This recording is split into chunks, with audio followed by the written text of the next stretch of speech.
ప్రభు అయిన యేసు క్రీస్తు నామములో మీకు అందరికీ వందనాలు. క్రీస్తు యొక్క సిద్ధాంతం 10వ భాగం. ఈ 10వ భాగంలో క్రిస్టోఫనీ గురించి మనము నేర్చుకుంటాం.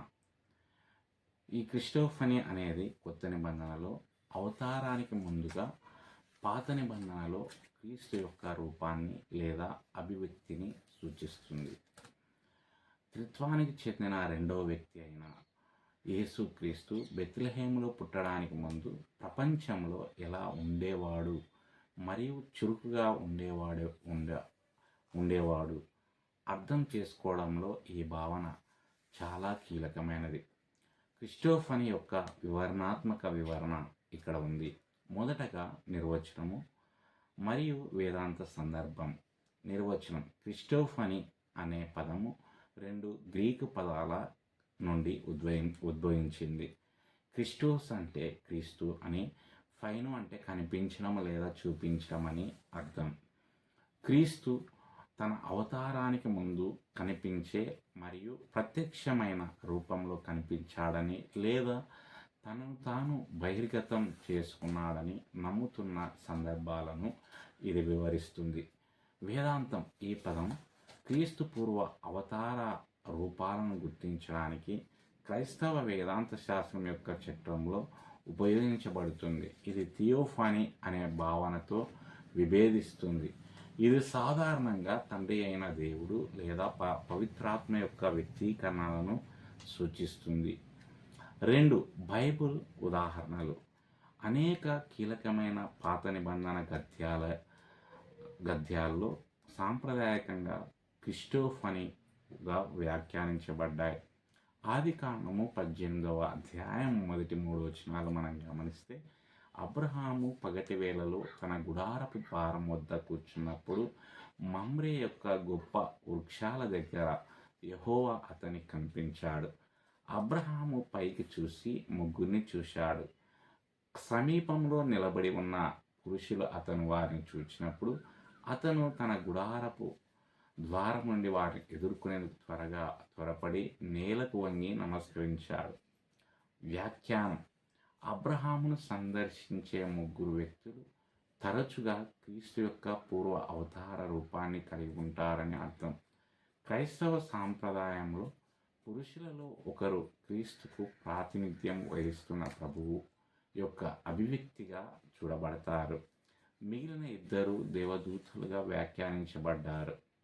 ఆదికాండము 32వ అధ్యాయం 24 నుంచి 30 వచనాలు మనం గమనిస్తే, కాబట్టి యాకోబు ఒంటరిగా మిగిలిపోయాడు మరియు ఒక వ్యక్తి అతనితో తెల్లవారుజాము వరకు పోరాడాడు. అతను అతనిని అధిగమించలేడని చూసినప్పుడు అతను యాకోబు యొక్క తుంటిని తాకాడు. తద్వారా ఆ వ్యక్తితో కుస్తీ పడుతుండగా అతని తుంటి నలిగిపోయింది. అప్పుడు ఆ వ్యక్తి, నన్ను వెళ్ళనివ్వండి, ఇది తెల్లవారుజామున అయింది. అయితే యాకోబు, మీరు నన్ను ఆశీర్వదిస్తే తప్ప నేను మిమ్మల్ని వెళ్ళనివ్వనని జవాబిచ్చాడు. ఆ వ్యక్తి, నీ పేరేమిటని అడిగాడు. యాకోబు అని జవాబిచ్చాడు. అప్పుడు ఆ వ్యక్తి, నీ పేరు ఇకపై యాకోబు కాదు, ఇశ్రాయేలు, ఎందుకంటే నీవు దేవునితో మనుషులతో పోరాడి విజయము సాధించావు అన్నాడు. వ్యాఖ్యానం: యాకోబు కుస్తీ పడుతున్న మనిషిని కొందరు క్రిస్టోఫనీగా అర్థం చేసుకుంటారు. ఇక్కడ మనిషిని పూర్వ అవతారమైన క్రీస్తుగా అర్థం చేసుకుంటారు. ఈ సంఘటన దేవునితో ప్రత్యక్ష కలయికగా పరిగణించబడుతుంది. నిర్గమాకాండం 3వ అధ్యాయం 2 నుంచి 6 వచనాలు మనం గమనిస్తే, అక్కడ ఒక పొదలో నుండి అగ్ని జ్వాలలో యెహోవా దూత అతనికి కనిపించాడు. ఆ పొదకు నిప్పంటించినా అది కాలిపోలేదని మోసే చూశాడు. మోసే, నేను వెళ్ళి ఈ వింత దృశ్యాన్ని చూస్తాను, ఎందుకు పొద కాలిపోలేదు అని అనుకున్నాడు. అతడు చూచుటకు వెళ్ళినట్లు యెహోవా చూచినప్పుడు దేవుడు పొదలో నుండి అతన్ని పిలిచి, మోసే, మోసే, మోసే. మరియు మోసే, ఇదిగో నేను ఉన్నాను, దగ్గరకు రాకు అన్నాడు దేవుడు. నీ చెప్పులు తీసేయండి, మీరు నిలబడి ఉన్న స్థలం పవిత్ర స్థలం. అప్పుడు అతడు, నేను నీ తండ్రి దేవుడను, అబ్రహాము దేవుడని, ఇస్సాకు దేవుణ్ణి, యాకోబు దేవుణ్ణి అని చెప్పాడు. వ్యాఖ్యానం మండుతున్న పొదలో కనిపించే ప్రభు యొక్క దేవదూత తరచుగా క్రిస్టోఫనీ అని అర్థం. ఈ ప్రకరణంలో ప్రభు ఉనికిని క్రీస్తు యొక్క పూర్వ అవతార రూపంగా అర్థం చేసుకోవచ్చు. దానియేలు 3వ అధ్యాయం 25వ వచనంలో అతను చెప్పాడు, చూడండి, 4 మనుషులు అగ్నిలో బంధించబడకుండగా మరి క్షేమంగా తిరుగుతూ ఉండడం నేను చూస్తున్నాను. మరియు 4వ వాడు దేవతల కుమారునిలా కనిపిస్తున్నాడు. వ్యాఖ్యానం: మండుతున్న కొలిమిలో షద్రకు, మెషకు మరియు అబేద్నెగోలతో కనిపించే 4వ వ్యక్తి తరచుగా క్రిస్టోఫనీగా గుర్తించబడతాడు. దేవతల కుమారుడు పూర్వ అవతారమైన క్రీస్తును సూచిస్తాడు. 3వదిగా వేదాంత ప్రాముఖ్యత. క్రీస్తు పాత్ర యొక్క వెల్లడి. క్రీస్తు పాత నిబంధన యుగంలో చురుకుగా మరియు పాలు పంచుకున్నాడని క్రిస్టోఫనీస్ హైలైట్ చేశాడు. అతని అవతారానికి ముందు మధ్యవర్తిగా మరియు దైవిక ఉనికిని అతని పాత్రను వెల్లడిస్తుంది. వారు పాత నిబంధన నుండి కొత్త నిబంధన వరకు క్రీస్తు మిషన్ యొక్క కొనసాగింపును ధృవీకరిస్తారు. అవతారానికి సన్నాహాలు. ఈ ప్రదర్శనలు కొత్త నిబంధనలో క్రీస్తు యొక్క పూర్తి ప్రత్యక్షతకు దారితీసే సన్నాహక సంఘటనలుగా చూడవచ్చు. వారు మెస్సియా యొక్క రాకడను పరిచయం చేయడానికి మరియు ముందుగా సూచించడానికి ఉపయోగపడతారు. దైవ అధికారం యొక్క వ్యక్తీకరణ. క్రిస్టోఫనీలు తరచుగా దేవునితో ప్రత్యక్షంగా కలుసుకుంటారు మరియు దైవిక అధికారం మరియు జోక్యంతో సంబంధం కలిగి ఉంటారు. వారు క్రీస్తు యొక్క దైవిక స్వభావం మరియు అధికారం యొక్క అంశాలను బహిర్గతం చేస్తారు. పాత మరియు కొత్త నిబంధనల మధ్య అంతరాన్ని తగ్గిస్తారు.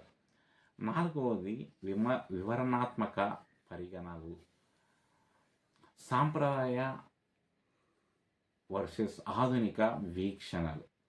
సాంప్రదాయ క్రిస్టియన్ వ్యాఖ్యానం తరచుగా క్రిస్టోఫనీలను క్రీస్తు యొక్క అసలు పూర్వ అవతార రూపాలుగా సూచిస్తుంది. అయినప్పటికీ కొంతమంది ఆధునిక పండితులు ఈ ఎన్కౌంటర్లను విభిన్నంగా అర్థం చేసుకోవచ్చు. సాహిత్యపరమైన ప్రదర్శనల కంటే సింబాలిక్ లేదా మెటఫోరికల్ అర్థాలపై ఎక్కువగా దృష్టి పెడతారు. థియోఫనీలు మరియు క్రిస్టోఫనీలు. థియోఫనీలు దేవుని స్వరూపాలు మరియు క్రిస్టోఫనీల మధ్య తేడాను గుర్తించడం సంక్లిష్టంగా ఉంటుంది, ఎందుకంటే పాత నిబంధనలో ప్రభువు యొక్క దేవదూత యొక్క కొన్ని రూపాలు వేదాంత దృక్కోణాలను బట్టి విభిన్నంగా అర్థం చేసుకోవచ్చు. 5వదిగా క్రైస్తవ సిద్ధాంతంపై ప్రభావం. క్రీస్తు యొక్క శాశ్వతమైన ఉనికి. క్రీస్తు యొక్క శాశ్వతమైన పూర్వ ఉనికిని యొక్క సిద్ధాంతానికి మద్దతు ఇస్తుంది. ఆయన తన భౌతిక అవతారానికి ముందు ప్రపంచంలో ఉన్నాడని మరియు చురుకుగా ఉన్నాడని నొక్కి చెప్పాడు. ట్రినిటీ సిద్ధాంతంలో ఏకీకరణ. క్రిస్టోఫనీస్ అనే భావన ట్రినిటీ యొక్క అవగాహనను నొక్కి చెబుతుంది.